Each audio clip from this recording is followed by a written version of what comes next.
Positive.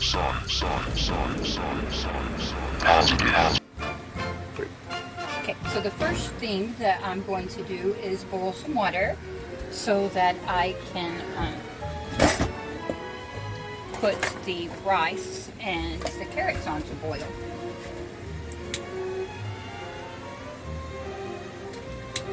Down in the blog below, I have more detail of how carrots are good for your dogs and what they do, as well as rice and the different opinions on that. So that is what we're going to start with first for some good homemade dog food.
So now the water has come to a little bit of a boil.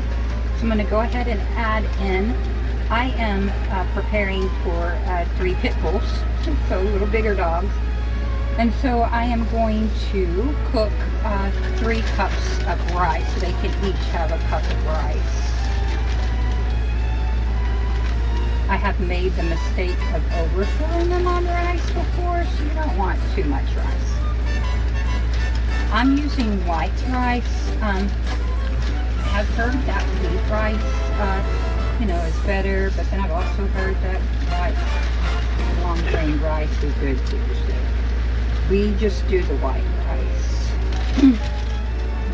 I've got some studies down in the blog below, and you can decide what you think is best for your dog. I've chopped up some carrots. So I just used some baby carrots and cut them in half and then made some small slices. And I'm going to put that in with the rice to boil alongside of it.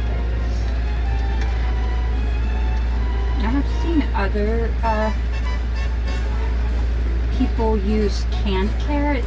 I guess you can, but be careful of the sodium and the extra things that are added in. I mean, that for us, that is the whole purpose of why we're making homemade dog food, to be able to monitor what our dogs are eating so that they can be healthy. So there's that. We're going to let that boil, and then we will come back and make the hamburger meat and add in the garlic and have breakfast.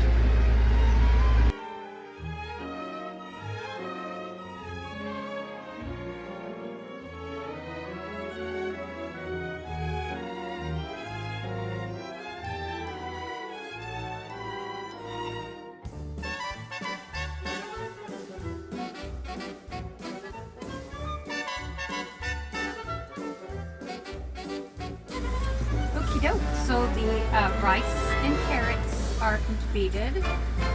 Now I am going to cook some hamburger meat. I have chopped up a few cloves of garlic.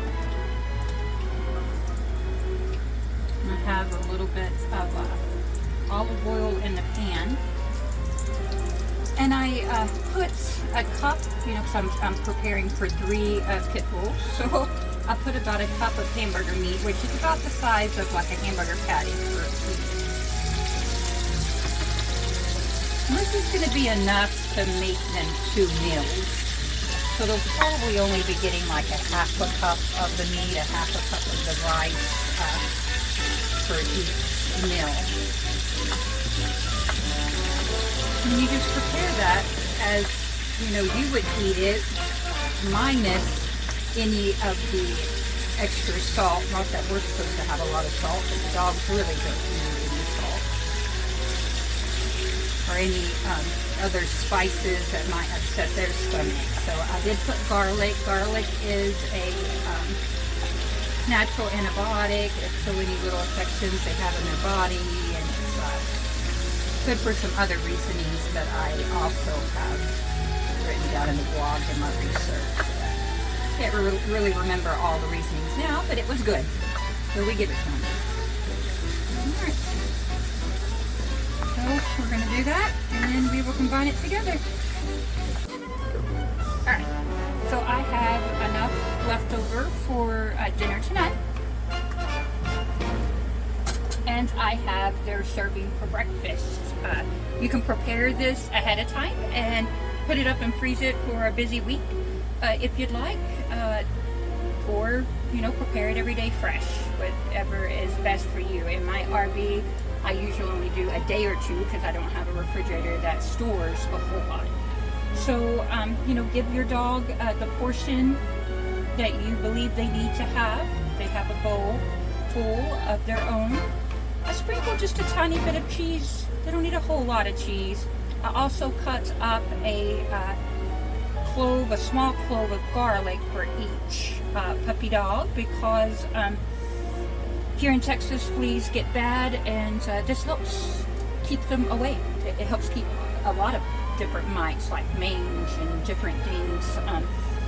So garlic is good, so I just sprinkled that on top, and we are ready to serve.